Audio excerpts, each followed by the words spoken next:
Hello வணக்கம் friends. இன்றைக்கி நம்ம ஒரு சூப்பரான இன்ஃபர்மேஷன் பற்றி தான் பார்க்க போகிறோம்.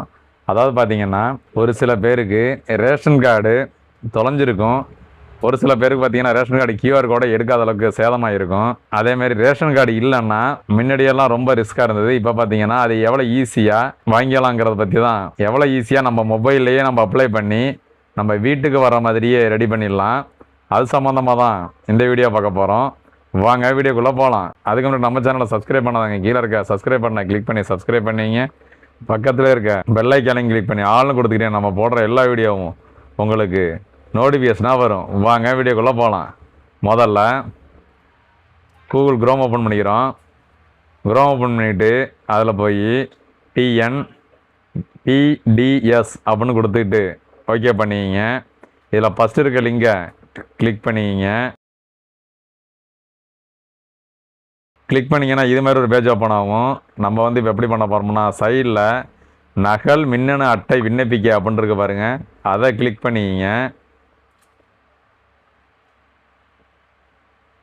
கிளிக் பண்ணிங்கன்னா உங்களோட மொபைல் நம்பர், அதாவது நீங்கள் ரேஷன் கடையில் இணைச்சிருக்க மொபைல் நம்பர், ரேஷன் கார்டில் இணைச்சிருக்க மொபைல் நம்பர், அந்த மொபைல் நம்பருக்கு பார்த்தீங்கன்னா நீங்கள் ரேஷன் கடையில் அரிசி வாங்கினீங்கன்னா அந்த மொபைல் நம்பருக்கு ஒரு எஸ்எம்எஸ் வரும். அந்த மொபைல் நம்பரை போட்டுங்க. போட்டுக்கிட்டு கீழே கேப்சா குறியீடை என்டர் பண்ணிக்கிட்டு பதிவு செய் அப்படின்னு கொடுங்க. பதிவு செய்யணும்னு கொடுத்தீங்கன்னா அந்த மொபைல் நம்பருக்கு ஒரு ஓடிபி போகும். அந்த 7 டிஜிட் ஓடிபியை அதில் எடுத்து போட்டுங்க. போட்டுக்கிட்டு மறுபடியும் பதிவு செய் அப்படின்னு கொடுத்தீங்கன்னா நகல் மின்னணு குடும்ப அட்டைக்கான கட்டண வழிமுறைகள் அப்படின்னு போட்டு, பணம் செலுத்துவதற்கு முன் பின்வரும் தகவல்களை சரிபார்த்து கொள்ளும் அப்படின்னு போட்டிருக்கு. பணம் செலுத்துவோர் எஸ்பிஐ கட்டண வசதியில் வழங்கப்பட்டுள்ள எந்த ஒரு கட்டண முறையின் மூலமாகவும் செலுத்தலாம். பணம் செலுத்த தொடங்குவதற்கு முன் தேவையான தகவல்களை தயாராக வைத்துக் கொள்ளவும். செலுத்த வேண்டிய தொகை வந்து மொத்த தொகை 50 ரூபா. அதாவது குடும்ப அட்டை அச்சிட 20 ரூபா, அஞ்சல் மற்றும் இதர செலவுக்கு 30 ரூபா, மொத்தம் 50 ரூபா ஆகும். இது உங்களுக்கு ஓகேன்னா கீழே உள்ள டிக் பாக்ஸை டிக் பண்ணிக்கிட்டு நகல் குடும்ப அட்டை அச்சிடும் செயல்முறையை தொடரவும் அப்படின்னு இருக்கு பாருங்க, அதான் ஓகே பண்ணிங்க. ஓகே பண்ணிங்கன்னா அவங்களோட ரேஷன் கார்டு ஓப்பன் ஆகிடும். கீழே பார்த்தீங்கன்னா மறுபதிப்பு கோரிக்கை வகை அப்படின்னு போட்டிருக்கு பாருங்க. எதுக்காக நீங்கள் மறுபதிப்பு, அதாவது எதுக்காக நீங்கள் ரேஷன் கார்டை மறுபதிப்பு பண்ணுறீங்க அப்படின்னு போட்டிருக்கு. அட்டை பிறழ்வுகள்னால் அட்டை டேமேஜாக இருந்ததுன்னா அதை கொடுத்துக்கலாம். இல்லை அட்டை தொலைஞ்சதற்காக அப்படின்னு இருக்க பாருங்க, தொலைஞ்சதற்காக தவறட்டதற்கான்னு இருக்குங்க. இவங்க அட்டையை மிஸ் பண்ணிட்டாங்க, அதனால் நான் அதை 2வது உள்ளதே கொடுத்துக்கிறேன். கொடுத்துக்கிட்டு என்ன காரணமோ அதை தமிழ்லையும் டைப் பண்ணிக்கலாம், இங்கிலீஷ் டைப் பண்ணிக்கலாம். நான் தமிழில் டைப் பண்ணிக்கிறேன். கூகுள் தமிழ் டைப்பிங் ஓப்பன் பண்ணிக்கிட்டு அதில் போய் இங்கிலீஷில் கொடுத்தோம்னா தமிழில் வந்துடும். அதில் அவங்களுக்கு என்ன காரணமோ அந்த காரணத்தை கொடுத்துக்கிறேன். என்னுடைய குடும்ப அட்டை தொலைந்து விட்ட காரணத்தினால் நகல் குடும்ப அட்டை தருமாறு பணிவுடன் கேட்டுக்கொள்கிறேன் அப்படின்னு கொடுத்துக்கிறேன். கொடுத்துக்கிட்டு கீழே மேலே காணப்படும் விவரங்கள் அனைத்தும் நகல் மின்னணு அட்டையை அச்சடிப்பதற்கு சரியான என்பதை உறுதி செய்கிறேன் அப்படின்னு போட்டிருக்கு. அதை ஓகே பண்ணிக்கிட்டு தொடர அப்படின்னு கொடுக்குறேன். இதில் பார்த்தீங்கன்னா டெபிட் கார்டு மூலியமாக பணம் செலுத்தலாம். அதுக்கு கீழே பார்த்தீங்கன்னா யூபிஐ மூலியமாகவும் பணம் செலுத்தலாம். யூபிஐ, கியூஆர், அதேமாதிரி ஜிபே, ஃபோன்பே, பேடிஎம், வாட்ஸ்அப்பே, பீம் எது மூலியமானாலும் நீங்கள் பணம் செலுத்தலாம். உங்களுக்கு எது ஈஸியாக இருக்கோ அதேமாதிரி செலுத்திங்க. நான் யூபிஐ கொடுத்துக்கிறேன். யூபிஐ கியூஆர்ன்ற வர கொடுத்துக்கிட்டு பேனை ஓப்பன் கொடுக்குறேன். இப்போ நம்மளுக்கு ஒரு கியூஆர் கோடு ஓப்பன் ஆகிடுச்சு. இதை போய் ஸ்கேன் பண்ணி ஒரு 50 ரூபா பணம் செலுத்திக்கிறேன்.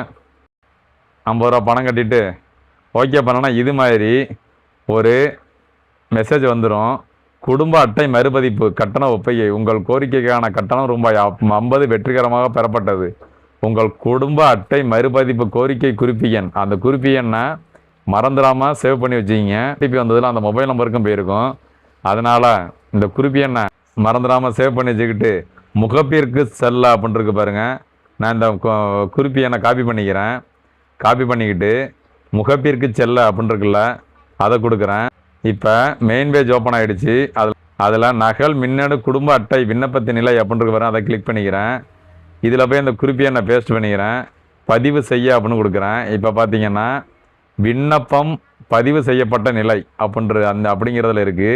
அடுத்து விண்ணப்ப ஒப்புதலில் வந்து அடுத்து அச்சிடப்பட்டது வந்து அதுக்கு பிறகு உங்களுக்கு ஆட்டோமேட்டிக்காக உங்கள் வீட்டுக்கு போஸ்டரில் இந்த கார்டு வந்துடும், அதனால் பயப்பட வேண்டியதில்லை. நான் ஒரு 15 நாள் கழித்து மறுபடியும் அந்த நம்பரை அந்த வெப்சைட்டில் போட்டு செக் பண்ணி பார்க்குறேன். முன்னாடியே எப்படி செக் பண்ணுறோமோ அதுமாரி செக் பண்ணி பார்க்குறேன். அந்த நம்பரை கொடுத்துட்டு பதிவு செய்ய அப்படின்னு கொடுக்குறேன். கொடுத்து பார்த்தோம்னா இப்போ அச்சிடப்பட்டது அப்படின்னு வந்துருக்கு பாருங்க.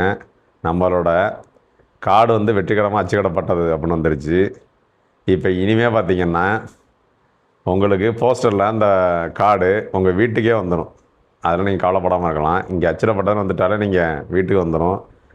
மற்றபடி தாலுகா ஆஃபீஸ்க்கோ இல்லை ரேஷன் கடைக்கோ நீங்கள் அலைய வேண்டிய தேவையில்லை. ஏன்னா அங்கேயெல்லாம் போகாது, வீட்டுக்கு தான் வரும். அவ்வளோதான் ஃப்ரெண்ட்ஸ். இவ்வளோ ஈஸியாக நம்ம தொலைஞ்சு போன அட்டையோ இல்லை அட்டை சேதமாக இருந்தாலோ நம்மளே அப்ளை பண்ணி வாங்கிக்கலாம். இது சம்மந்தமாக வேறு எதுவும் டவுட் இருந்தால் கீழே கமெண்ட் பாக்ஸில் கமெண்ட் பண்ணுங்கள். மறந்துடாமல் நம்ம சேனலை சப்ஸ்கிரைப் பண்ணிங்க. இந்த வீடியோ பிடிச்சிருந்தால் லைக் பண்ணி உங்கள் ஃப்ரெண்ட்ஸுக்கும் கொஞ்சம் ஷேர் பண்ணிங்க. Okay friends, thank you.